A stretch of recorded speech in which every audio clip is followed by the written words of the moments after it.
Dozens of people in fear of having their families torn apart are in a dispute over deportation. They held a vigil in Raleigh tonight, protesting the Obama administration's recent efforts to arrest and deport undocumented immigrants. That included raids in our state. WNCN's Michael Hyland takes a closer look. The message this evening: stop separating families. I know personally there are people who are getting separated from their families, and especially little kids who need their parents the most. Dozens of people came together for a vigil outside the Wake County Detention Center.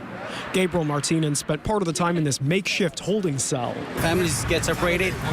Kids are being destroyed. I mean, the kids are the future of the country, regardless of color or race. This demonstration comes in response to recent raids by the U.S. Department of Homeland Security. Earlier this month, agents arrested more than 120 people, primarily in North Carolina, Georgia, and Texas. That included adults and kids here illegally who'd exhausted their appeals and had no claim for asylum.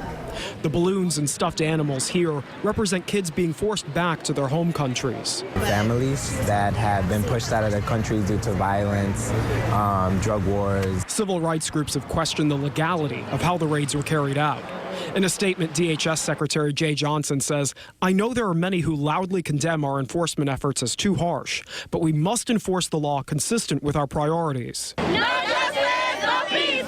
Jorge Tito Ramos has lived with the fear he could lose his family. Since I was a kid, I've had a mistrust of the police because every time I saw a police car, I automatically feared that I'd be separated from my parents. It's a feeling that persists more than a decade after arriving in America. It's always like a constant fear. Like this takes a psychological toll. In Raleigh, Michael Hyland, WNCN News Now.